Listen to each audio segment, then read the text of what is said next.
Oh boy, where do you begin with this? Yeah, it's me again talking about another anime, but this time it's an anime that I'm hoping is the last anime I have to talk about and sit through to come out of the spring 2025 season, and that is Lazarus. Yep, gonna be talking about Lazarus. Lazarus, an anime that is a show that I was had high expectations for. Honestly, I had a lot of high expectations going to this, but at the same time, this is unfortunately the same company, Adult Swim, that also has been giving us some pretty dog shit anime from last year that I was super underwhelmed by. And again, I feel like for anyone who has grew up at watching anime from last year, 2024, you know what I'm talking about. Shows that were pretty bad last year are the likes of like Ninja Kamui or the infamous Uzumaki that was this point, or even God forsake it so anyone fucking saying through the Rick and Morty anime. Jesus Christ. But today I'm going to be talking about Lazarus and talking about pretty much if the show is worth watching or if it's not worth watching. And spoiler alert, I don't think it's worth watching. So let's get into why I think so otherwise. Of course, before I talk about Lazarus, the anime itself, we gotta give a little bit of background and context to how the show was created, who created, etc. So Lazarus is actually an anime that's spearheaded by the good folks at Mappa Studios, which has a pretty big reputation at this point. I don't need to talk about what they're known for, but you also have to keep in mind that Lazarus was at the number two spot of the spring 2025 season lineup. Literally just shot almost shy of being number one. So this thing was super high up there for the spring season. And why was it super high up there? Well, Lazarus is actually spearheaded and directed by the good and legendary director producer Watanabe Shinichiro, which is a name that I think a lot of anime viewers should know at this point. He is the man, the myth, the legend who has given us nothing but classic and amazing animes that are super influential, still talked about to this day, and has influenced a decade's worth of anime to say, from Cowboy Bebop to Death Parade to Samurai Champloo to Kids on the Slope. This man has a huge discography that, if you scroll down as you see on my screen here, his reputation is pretty well known at this point. So obviously, given his name, his background, you know, Lazarus was slated to be a pretty big and highly anticipated show that I was hoping going into it was going to be better than a lot of the dog shit anime that came out last year from Adult Swim, unfortunately. And I could comfortably say after watching 13 episodes of this, I think it's good. It's okay. I just think that if anything, it's above average. It's above average than a lot of your other shows that go in this vein. And here's one of the issues I have with this show that I'm going to get to the gate right off the bat. I feel like the problem with the show is that the show, given that this has the Watanabe Shintro stamp of approval, I feel like it is trying so hard. And you can actually look at it within the first few episodes of the show, and honestly throughout the whole show in general. But the show tries so hard to be like its predecessors that Watanabe is known for back in the day. Like there are moments of Lazarus where it felt like a blatant copy rip-off kind of moment of it where it's trying to be like Samurai Champloo or even Cowboy Bebop or other shows that kind of go in this vein. And I feel like aesthetically, like animation wise, it is gorgeous, it is beautiful. The music for the show is actually really good. That's what everyone fucking goes for, what makes it iconic. Lazarus does has a pretty iconic music and theme song that I do like about the show. But what makes the show pretty underwhelming is the story. And today's ending, again, this is 13 episodes in length, so not a really long, lengthy episode. But today's ending has got to be the most underwhelming ending I've seen in modern anime as of late. Because, like I said, I went into this with high expectations. It had a really good and really cool concept of a show that was worth looking into, worth talking about. So, what is Lazarus all about? What is the show all about exactly? Well, so Lazarus takes place in the year 2052, where peace and technology is super advanced. We're in the future, and everything is all good because of one drug being Hopna. And essentially, Hopna has been touted as like the cure all to end all pain and suffering and illnesses. Hopna can cure your cancer. Hopna can cure every horrible disease out there. Hopna can basically make you run and actually make you walk again. Basically, Hopna was this instant miracle drug that was touted and distributed out there worldwide. However, 3 years later, um, things have changed and things have developed for better and for worse because the man who created Hobnut, Dr. Skinner, which we will get into in a little bit, this man right here, essentially sends out a distress call saying that, hey, um, guess what? So my drug, the Hobnut that y'all been taking, that you idiots have been taking, essentially, you're all gonna die within the next 30 days, I believe it was. So as a result of this, unless you find me and get me, unless you find me because I know how to cure you all, um, you guys are basically screwed. And of course, this causes worldwide panic and pandemonium. And during this time period, they decide to create the group called the Lazarus, which comprises of 5 people. Who the person in charge of this is Hirsch Ludeman, and with these 5 characters being Leland, Doug, Christine, Elena, and Axel, all 5 of these characters form the group Lazarus officially. And in the first episode, we are introduced to Axel, where he tries to do an attempted escape prison. And throughout this whole little montage here, we see what this guy is capable of. He has the moves and the slickness, like Spike Spiegel from Cowboy Bebop. His character and charisma is not someone you want to be fooled by and fuck with. And in the first episode, I will admit that's where I thought the show was at a really good, strong point. I was like, okay, it's saying it's up pretty high, has some high expectations. Let's see where this goes, right?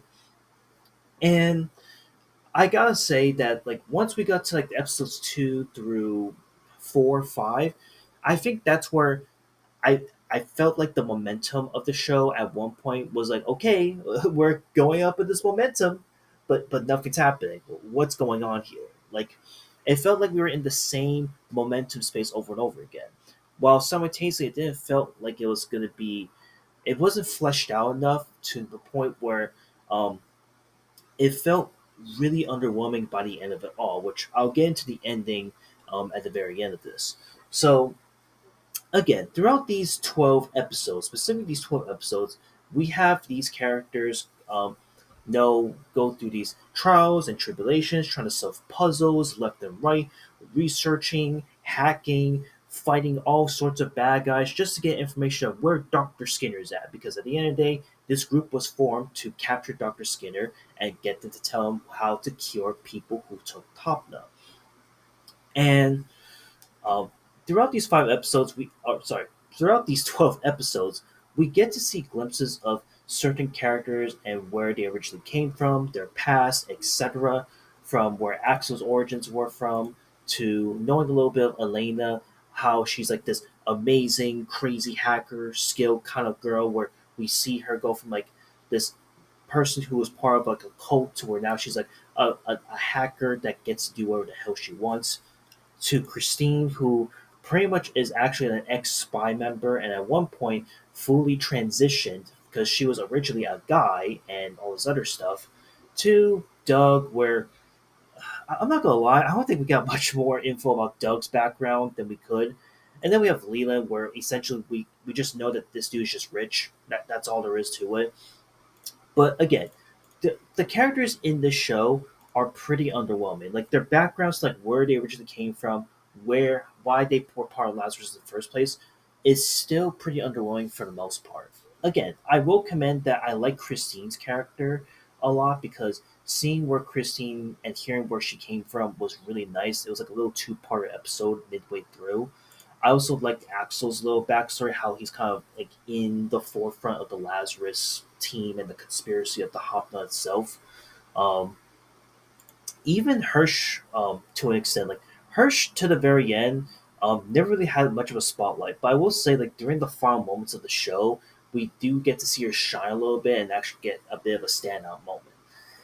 But again, that's where my compliments for some of the characters will have to end because again, a lot of these characters are super super underwhelming. Like again, granted, I could probably argue that Elena's character, her background is also someone that we should talk about and look forward to, but I just feel like it's super underwhelming. Even though we have her background really fleshed out really well, I just think she kind of sticks out as a sore thumb as like she's just a background character and that's it, and she doesn't make much of an impact until the very end of the show itself.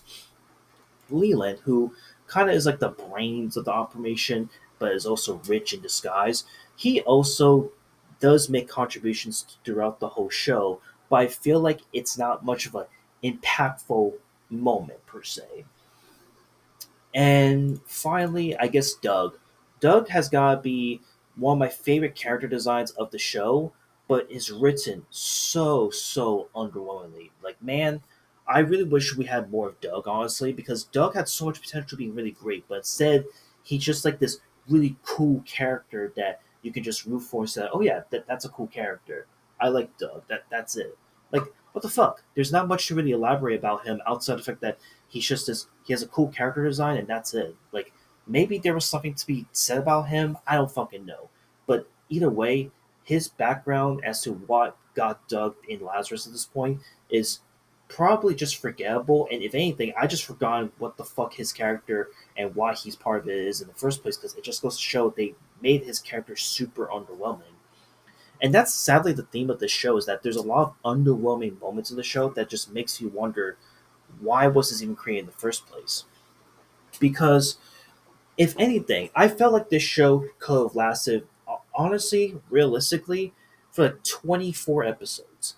This should have been a 24 episode show. The fact that this was 13 episodes long was already spelling a disaster for me because, you know, for to get like the Watanabe Shinichiro stamp of approval, I feel like it needs to be expanded upon to get like a good, satisfying ending. Now, of course, there are exceptions to that degree of the Watanabe Shinichiro stamp of approval, where again, this type of episode length is reasonable. It's fine.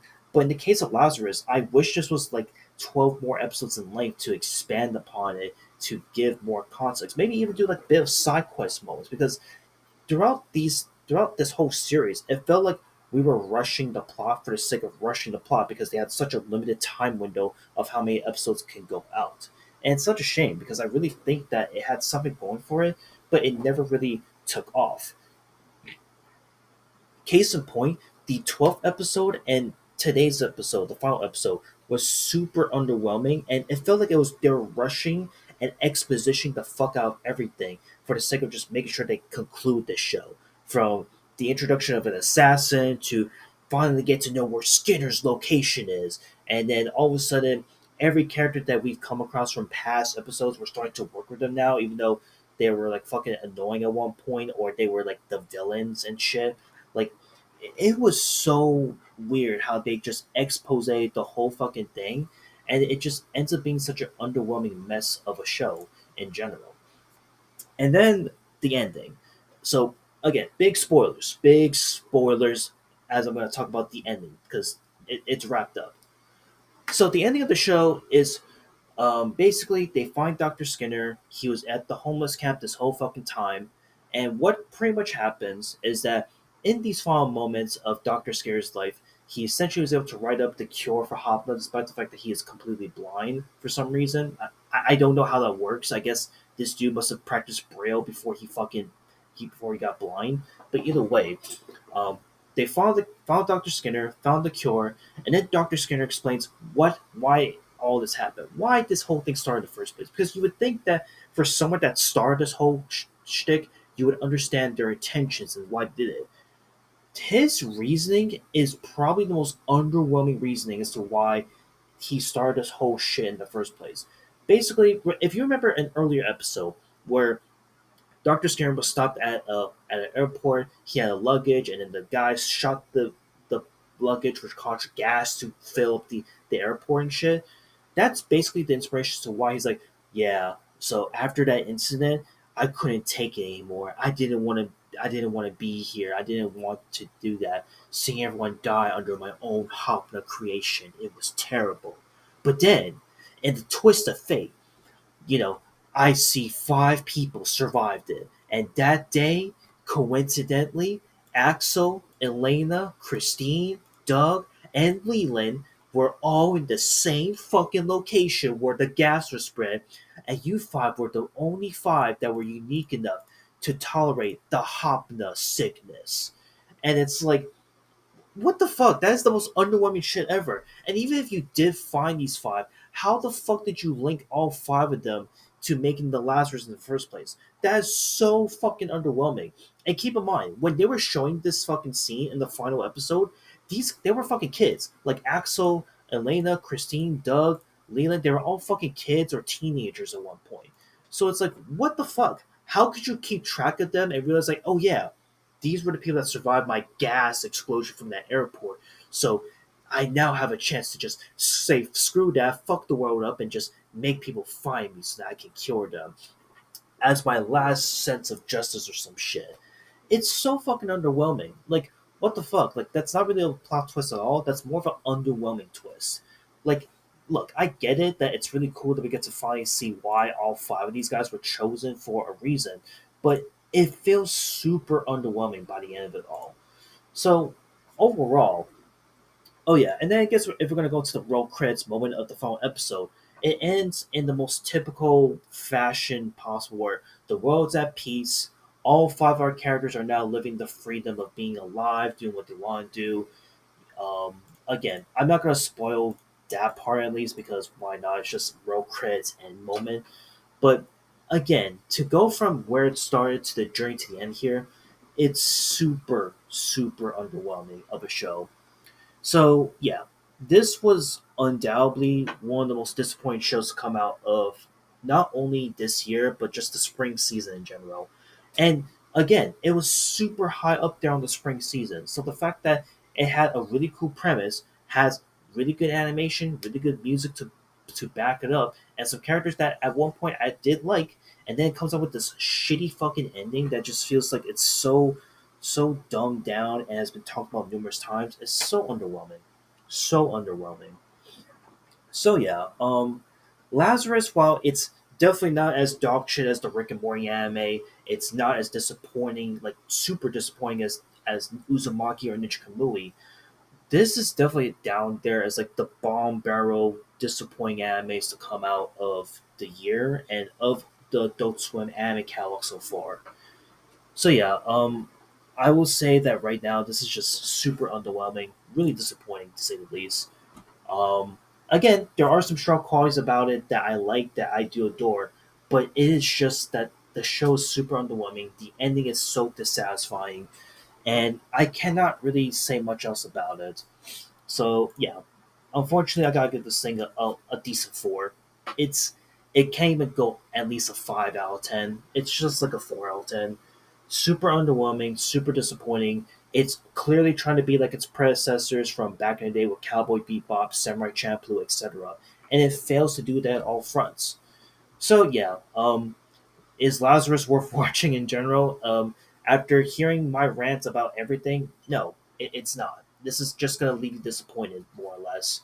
If you love watching that Shinichiro stuff, then go ahead, watch Lazarus. Be my guest. I'm not your dad here, but for me, this was a waste of time, an absolute waste of time. And yeah, just want to talk about it because I this is the last one for the spring season, hopefully, and I just want to move on to what summer has to offer because summer has a ton of good shit that are better than this spring lineup that you see right here. So yeah, just want to talk about Lazarus, and that's about it. I'll see you in the next one later.